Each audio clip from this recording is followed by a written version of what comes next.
coucou, on se retrouve aujourd'hui. Nous sommes le 10 décembre et de façon très rituelle, on va ouvrir le calendrier rituel. Voici la boule numéro 10 et que contient ce petit présent. Alors, on l'ouvre de cette manière.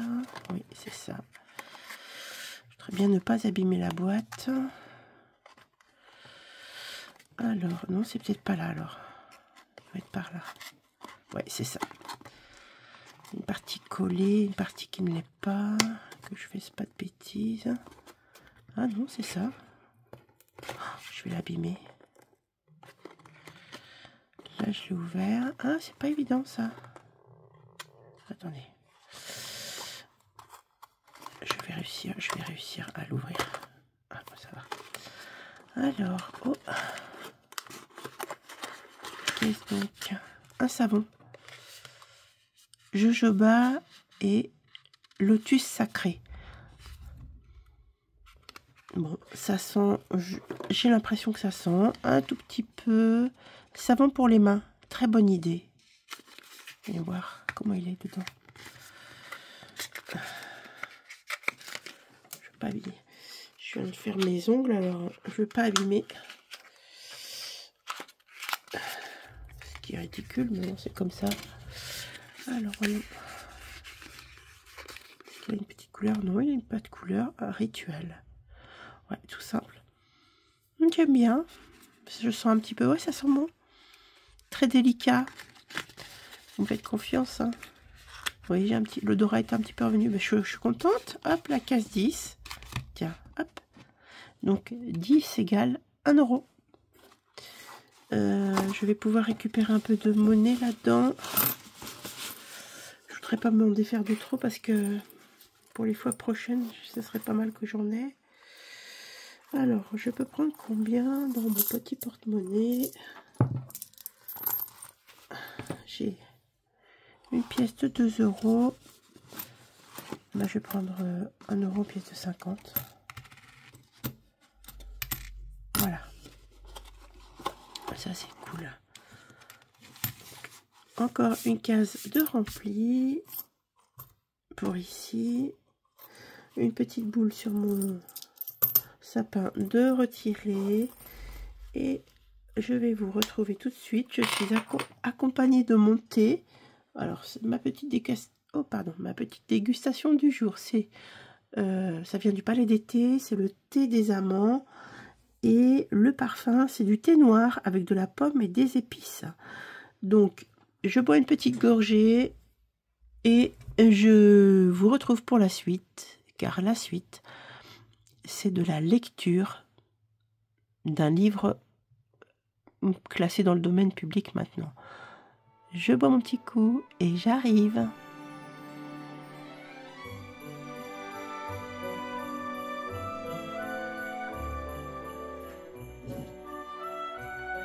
Cette histoire, c'est l'histoire qu'a écrit Guy de Maupassant, un auteur du 19e siècle.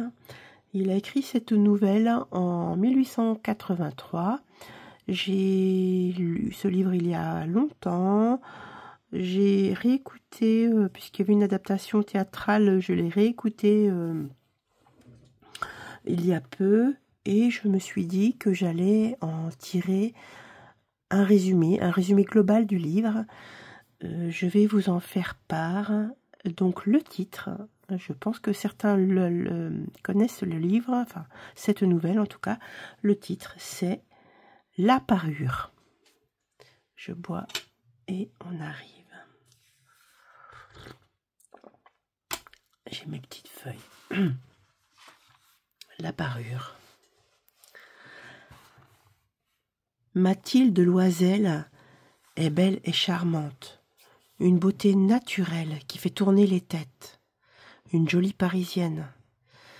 Elle est mariée à un monsieur, commis à l'éducation, qui lui offre une vie moderne, mais pas pauvre pour autant. Mathilde regrette son sort dans la vie et passe des heures interminables à imaginer une existence plus extravagante.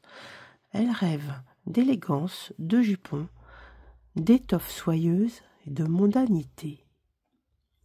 Alors que son mari se réjouit d'un modeste dîner qu'elle lui a préparé, elle rêve d'un festin exquis, servi dans de la porcelaine chic, et de partager le repas entouré d'amis fortunés. Mathilde rêve.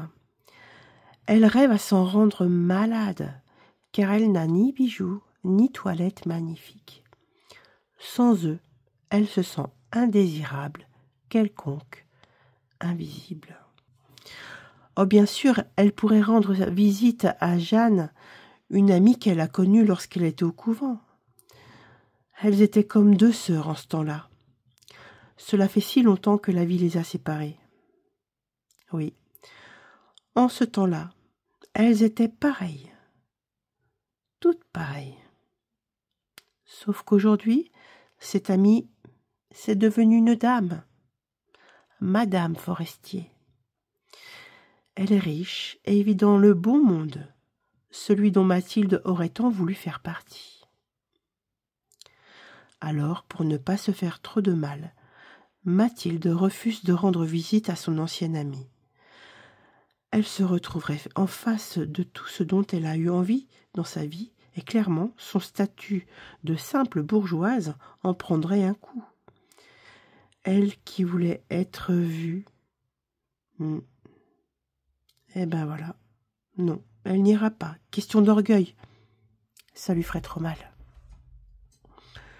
Un soir, son mari rentre chez lui, portant fièrement une invitation à une réception officielle organisée par le ministère de l'Éducation.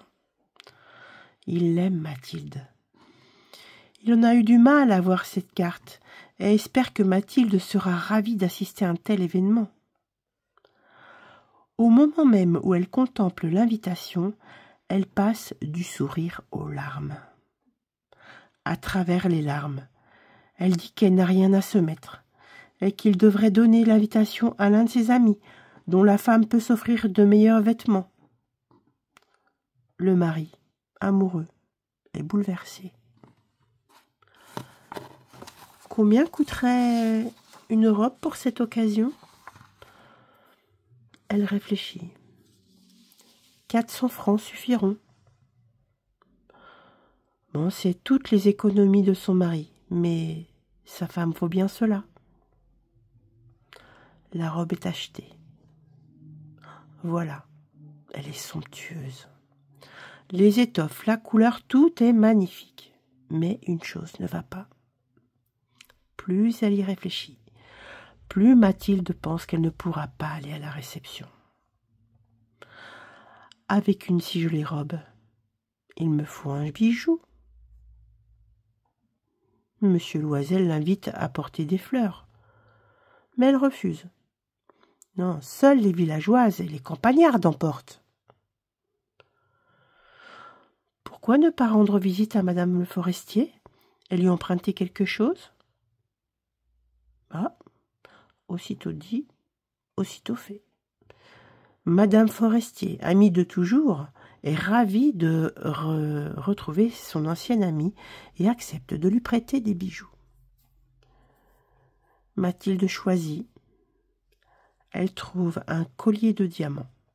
Il est magnifique. Ah, il ferait du plus bel effet sur son décolleté. Ah, elle est comblée par tant de générosité de son amie Jeanne. Regaillardie. Hop, elle repart et se prépare pour la réception. À la fête, Mathilde est la plus belle des femmes présentes. Tout le monde fait attention à elle. Elle danse, passe de cavalier en cavalier, se faisant même séduire par un notable. Elle se sent jeune, belle. Elle se sent vivre. Les épaules enveloppées d'une cape au petit matin, ils finissent par rentrer chez eux. Mathilde est triste que la nuit soit finie. Elle était enfin regardée, heureuse. Encore arrivée, elle retire sa cape. Ah, le collier a disparu. Paniquée, Monsieur Loisel sort et refait le chemin dans l'autre sens. Terrifiée, elle attend. Il rentre. Le collier n'a pas été retrouvé. Il faut vite écrire à Madame Forestier et lui dire que le fermoir du collier s'est cassé et qu'il va lui être rendu réparé. Une semaine passe. Toujours aucune trace de la parure. Il va falloir penser à la remplacer. Le couple fait ses recherches sur un collier similaire et finit par le retrouver. Le même. Il faut 40 000 francs. Le bijoutier, Bon Prince, annonce qu'il leur vendra 36 000 francs. Oui, puisque finalement, l'écrin, il n'a pas besoin, elle l'a déjà. Ok, marché conclu. Les Loisel sont à la recherche de l'argent, hypothéquant les restes de leur existence. 3 jours plus tard, un nouveau collier est acheté. Il est semblable en tout point. La taille des diamants, leur nombre, rien ne manque. Mathilde le remet dans l'écrin et le rend à Madame Forestier, surtout bien ennuyée du temps qui s'est écoulé depuis le retour du collier. Mais n'ouvre pas l'écrin pour l'inspecter. Mathilde est soulagée. Les Loisel, lourdement endettés, commencent à vivre dans une misère effroyable. Ils licencient la domestique et ils emménagent dans une chambre de bonne. Monsieur Loisel exerce 3 métiers. Mathilde passe tout son temps à faire de gros travaux ménagers. Elle qui avait une bonne. Comment descendre si bas? Cette souffrance dure 10 ans. 10 longues années de tristesse et de labeur, les meilleures années de leur vie qui s'envolent pour un bijou, sacrifiant même leur envie de fonder une famille. Comment vivre avec un enfant quand on a vendu tous ses biens, y compris ses meubles? 36 000 francs. Enfin, leur dette est remboursée. 10 ans de leur vie, 20 ans marqués sur leur corps. L'extraordinaire beauté de Mathilde a disparu. Elle ressemble à présent aux autres femmes des familles pauvres, à la fois fatiguées et irrévocablement endommagées par des années de privation. Sa beauté, c'était pourtant son unique richesse, perdue à jamais. Un dimanche, en se promenant, Mathilde remarque Jeanne au parc, un enfant à la main. Comme elle est belle, son amie, et toujours bien mise. Se sentant excitée, elle s'approche d'elle et la salue. Mais Jeanne ne la reconnaît pas. Et lorsque Mathilde se présente, elle ne peut s'empêcher de s'exclamer qu'elle a l'air différente.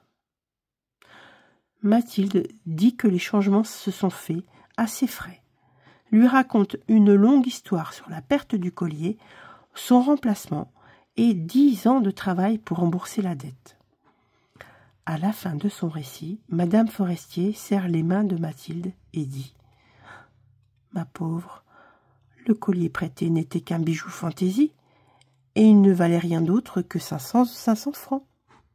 500 francs !» Terrible ironie. Les Loisel ont passé des années à payer pour remplacer un collier, remplacer un faux par un vrai.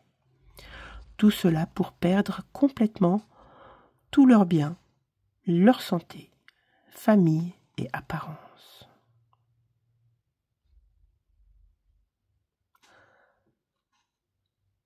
Cette histoire vieille de plus de 140 ans semble vraiment actuelle. Je vous laisse à vos réflexions et si vous avez envie, vous pouvez me dire un petit peu ce que vous avez pensé de cette histoire. Si vous avez envie d'y tirer une morale, puisque Maupassant ne tirait aucune morale de toutes ces histoires sociales. Si vous pensez à quelque chose, j'attends de lire vos petits commentaires. Je vous remercie d'être resté jusqu'au bout. J'espère que cette façon de lire un livre, donc un résumé que je vous ai fait, vous aura plu. Moi, j'ai vraiment aimé lire cette histoire. J'aime cette histoire. Je pense vous en proposer d'autres si vous en avez envie. En attendant, je vous dis à demain.